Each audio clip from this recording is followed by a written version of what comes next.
Here's some before and after pics. Right here is the before. My hair is all long and stringy at the ends. I was growing it out, but I need to trim it. So I'm going to do my bangs first. I like a longer face frame. So right here, I just part my hair in the front, almost like a triangle shape. And then I point cut right there. And then when you do the front, you just kind of diagonal cut going down your hair, almost like a little slide cut. And I'm just doing little bits at a time because you can always go back and cut more off if you need it. Then I part my hair and I do the front first.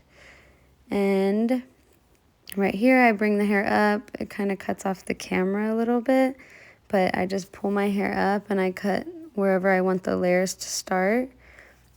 And then I pull up some more hair, a horizontal parting as I bring it up.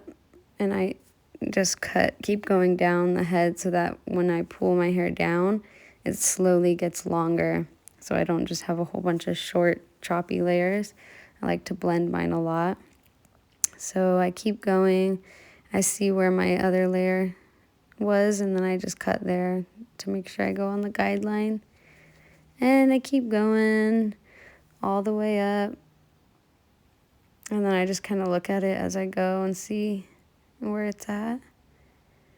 And then I just keep checking,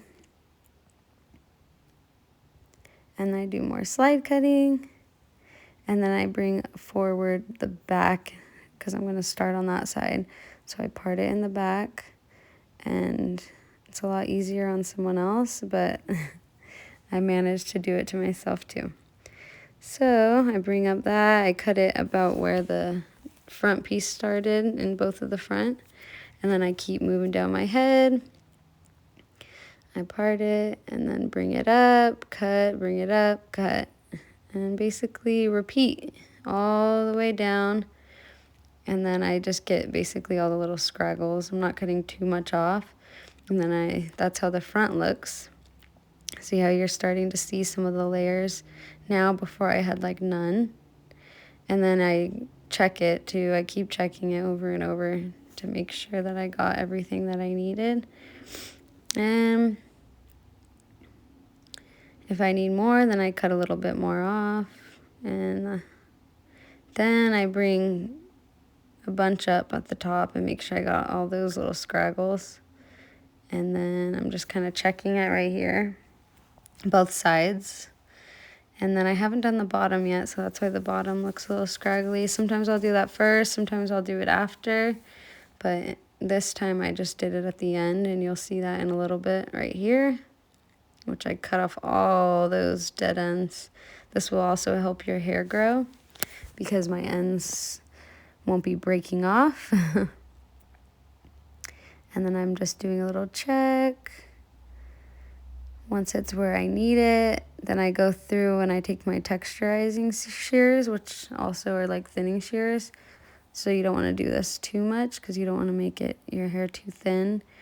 But I do like it to blend all my front pieces and throughout and give some texture through my hair. Just because I don't want those pieces like cut straight across.